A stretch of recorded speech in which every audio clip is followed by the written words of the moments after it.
সম্প্রতি উড়ালপুলে মুখোমুখি সংঘর্ষ, মৃত বাইক আরোহী। মহেশতলা সম্প্রতি উড়ালপুলের উপর মর্মান্তিক পথ দুর্ঘটনায় মৃত্যু হলো এক বাইক আরোহীর। বৃহস্পতিবার সন্ধ্যায় মোল্লার গেটের কাছে বাইক ও 4 চাকা গাড়ির মুখোমুখি সংঘর্ষে গুরুতর আহত হন দুই গাড়ির চালক।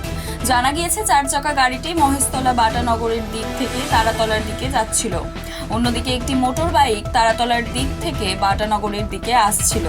মোল্লার গেটের কাছে আচমকাই বাইক ও 4 চাকা গাড়িটির মুখোমুখি সংঘর্ষ হয়। সংঘর্ষের জেরে বাইক আরোহী রক্তাক্ত অবস্থায় রাস্তায় লুটিয়ে পড়েন। দুর্ঘটনায় 4 চাকা গাড়ির চালকও আহত হন। খবর পেয়ে দ্রুত ঘটনাস্থলে পৌঁছয় মহেশতলা থানার পুলিশ দুজনকেই উদ্ধার করে বেহালা বিদ্যাসাগর হাসপাতালে নিয়ে যায়।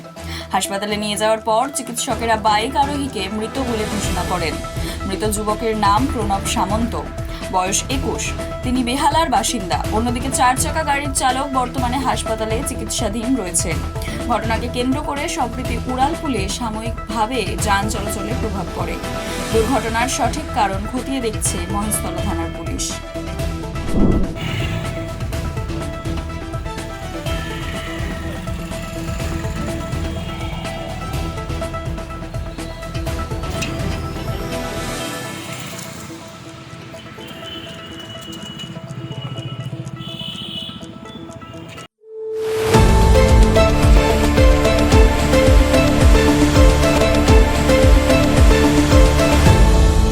আপনারা দেখছেন এই বেলা বাংলা, শিরোনামে সবার আগে।